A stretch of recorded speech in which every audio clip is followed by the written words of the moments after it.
بسم اللہ الرحمن الرحیم۔ گھروں میں خیر اور برکات لانے کا ایک طریقہ یہ ہے کہ گھر میں صالحین، نیک اور پرہیزگار بندے آئیں۔ اللہ رب العزت نے فرمایا ان رحمت اللہ قریب من المحسنین، کہ بے شک اللہ کی رحمت نیک بندوں کے ساتھ ہے، ان کے قریب ہے۔ جب وہ گھر آئیں گے تو خیر اور برکت بھی ان کے ساتھ گھر میں آئے گی۔ حضرت سعد بن عبادہ رضی اللہ تعالیٰ عنہ نے بارگاہ رسالت میں درخواست پیش کی، حضور ہم آپ کی دعوت کرنا چاہتے ہیں، ہمارے گھر تشریف لائے۔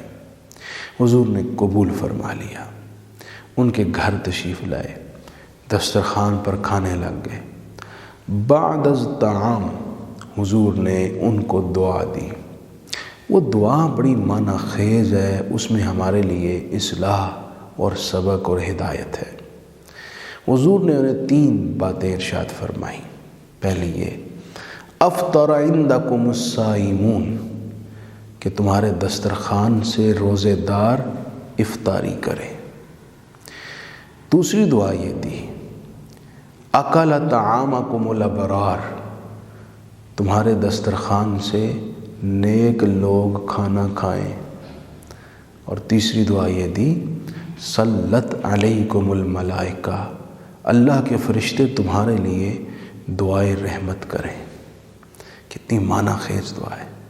سبق یہ ہے کہ آپ اپنی حلال کمائی سے اللہ کے نیک بندوں کو اپنے دسترخوان پر بٹھائیں اور کھانا پیش کریں۔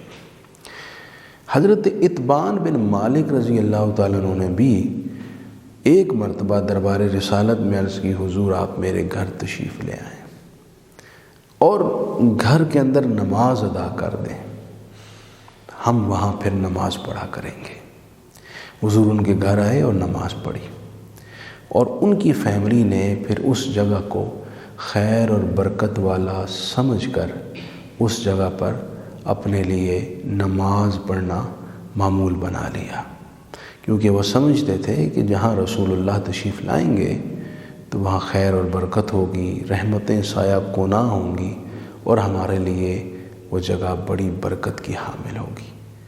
تو اسی طرح کا ریلیشن آپ بھی صالحین سے بنائیں۔ کبھی کبھی اپنی حیثیت اور بساط کے مطابق اپنے گھروں میں مدعو کیا کریں۔ کستوری کے پاس جتنی دیر بیٹھیں گے خوشبو ضرور میسر آئے گی۔